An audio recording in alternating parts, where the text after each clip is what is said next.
Dan McDonnell is here with us en route to the airport. Dan, how are you? Yes, Jay, how are things? It's one of those exciting trips where who knows what's possible. It's been months since we've been in Denmark, matter of months. So back to the old haunts. But this time it's for real, right? Yeah, well, the last time was for real too, in a very different sense. I mean, it was a Nations League game. A lot of stuff happened. A lot of stuff happened, yeah. The decision was made to remove the manager while before the game, as we were told afterwards. A lot of fans seemed to be aware of it on the day of the game itself. Yeah. And it's a different time, different characters. Yeah, different era. Yeah. So, like, you know, hey Denmark, there's a different Ireland coming your way. There's a different FAI coming your way. Yeah, and so we should feel confident about the team, a bit more confident about how we're going to play. Like, we should be looking forward to this in a way that I think very few people were actually looking forward to that last game. That is true. I mean, the last game was a dead rubber, and yeah, it was the end of an era, and everyone knew it, really, I guess. Although I suppose actually we were a bit surprised still. You know, we weren't actually 100% sure, but I think it probably confirmed something that we knew probably after the Northern Ireland game a couple of days previously, and people weren't going to games and stuff. So yeah, there is positivity now. I think it's sort of crept up in people that this is a huge game. Like, this is a massive game in the group. I don't know. Maybe it's because there's been other stuff going on, and I think it's possibly the main reason. Maybe it's because there's 6 points in the bag, so there's no element of, you know, we're up against the wall here. You know, we're in struggle. We're in a bad situation. But like, this is, I mean, Denmark were second seeds in the group. Ireland are third seeds. The top two go through, and we're away. Like, this is maybe the most, you know, it could be the most important match, you know, in terms of shaping the rest of the campaign. So it is a fairly big one, and Mick McCarthy does seem to have a plan about what he wants to do, and maybe that's another aspect of the debate, that we're just waiting for the game to happen rather than waiting to see what team is put out, or what sort of what rabbit's going to be pulled out of the hat. So no rabbits. It's going to be fairly much the same team as played the last game. I think so. I mean, he's kind of said that, didn't he? He's pretty much said it. Yeah. There's always the element of surprise, but I mean, Shane Long being out, possibly removed, one of the potential options in that regard. You know, and as Mick McCarthy said, I think yesterday, all the players that he probably would have wanted here are available. There has been knocks and stuff and injuries, but Alan Brown and Mark Travers and Shane Long, and one or two others have fallen by the wayside in terms of this sort of window. But the 11 from Georgia are basically all available. So you got Glenn Whelan and Conor Horan speaking yesterday, and Jeff Hendrick.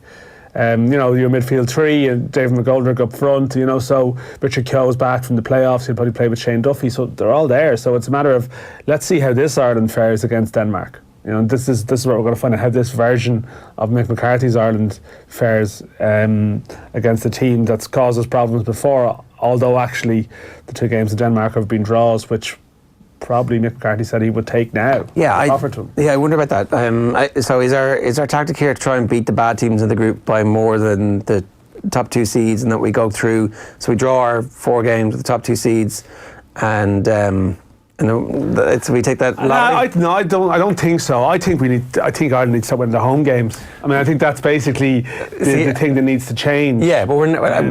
As I said to lads outside, I mean, Ireland were unbeaten away in the World Cup 2018 campaign. Like, if you said at the start of the campaign, and the group that Ireland had, you know, with Austria and Wales and that was the regular, and Serbia, and that Ireland will be unbeaten away from home, you would think that's a great platform to get to the finals. And then we had those run of games in 2017 and didn't win any of them. And that's basically what killed it. So the away form has actually been okay. It's a matter of the games against Switzerland in September and Denmark in November. I think really you can't plan to go through a campaign and qualify without winning home matches of substance. That's why I kind of feel like it's not that we're playing for a draw, but that ultimately we probably need to win some of these away games, because we're going to slip up at home. It's not. Yeah, I know what you mean. You know. I know what you mean, but then you watch Ireland play against Georgia with a bit more positivity at home, and you think, like, we're conditioned into thinking Ireland won't win the games at home because the recent home record has been so uninspiring. Because of the evidence available. The evidence, the most recent evidence of a long period of time. Pretty much going back to the end of 2015, we went through that brief period of being very good at home, beating Germany, and more so the Bosnia game, which was actually a really good performance. You know, and we've lost our way at the Aviva since then. So you are hoping that there will be a positivity come the autumn. But yeah, in terms of this Friday, I mean Denmark are a good team. They still were 3-0 down against Switzerland in their last match, and they did get three goals to get a point. But like, they're not infallible. No. You know what I mean? Like they have. This is a group that provides opportunity if Ireland play at their maximum. I mean the teams ranked higher are good, but in international football, if you have a decent level of organisation and a bit of momentum, they're not the sort of challenge they present isn't insurmountable at all. Do you expect a draw?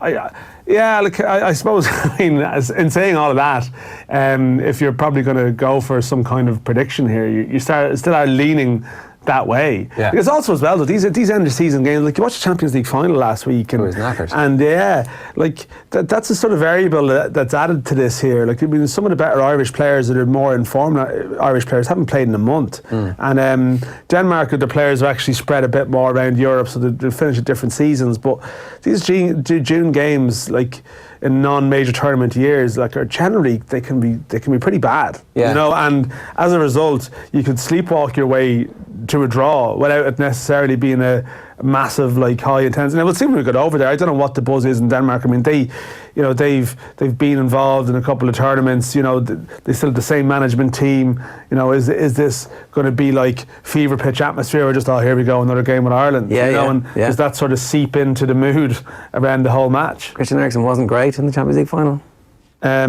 No. But I mean, that's probably like 90 minutes under the belt to sort of just like ease him back into life after his 3 weeks break.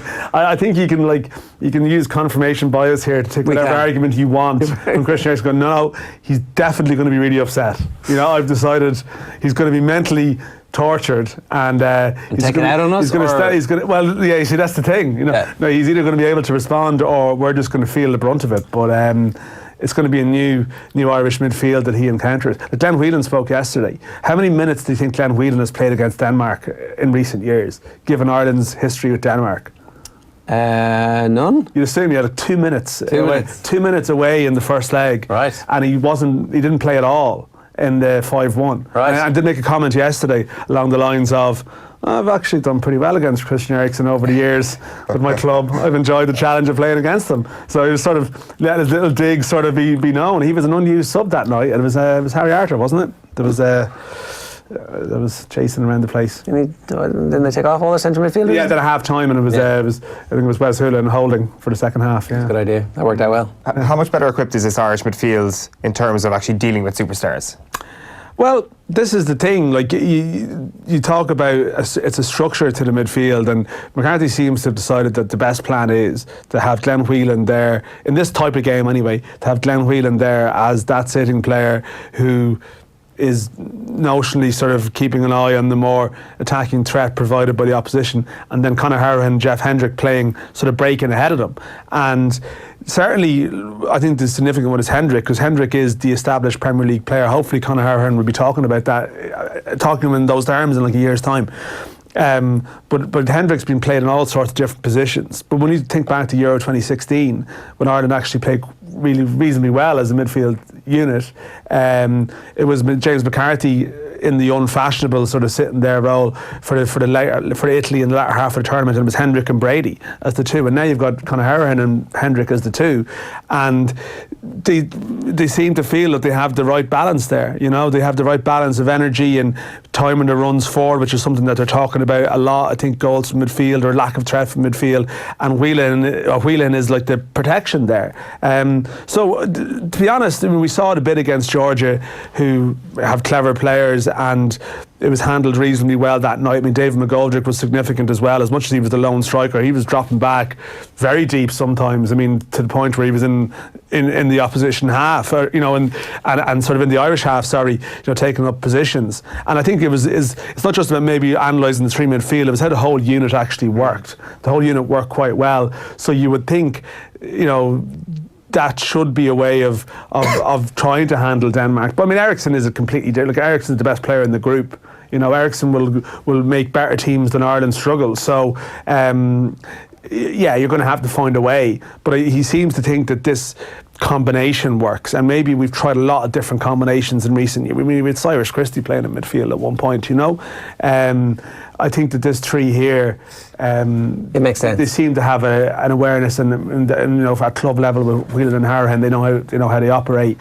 So we'll see. But I mean, we could be having a post-mortem on Saturday morning where it's a completely different story. Yeah. But I think it's got potential, and I think even for someone like Conor Harahan now, who's been drifting at international level, he's struggled badly enough, really. But the new management has come in and said, no, you're our guy, and you saw that in his performances in March, and you're sort of hoping that now this will actually propel him to being that next level up from what he was before. Like just in terms of combinations, like, can you put a time frame? I remember we're going to have closure on the Matt Doherty debate in an Ireland shirt, or positionally what combination actually works best for him. I don't know. Like, this is the one. I don't know what the easy answer is to this. I think it's over, isn't it? Like, well, it seems like choice right back. Well, Matt Doherty himself is kind of pushing the debate further into the future, isn't he? I suppose the one thing I would say is that, like, to judge it on Gibraltar, which was like a weird game where Ireland actually were expected to have a lot of the ball.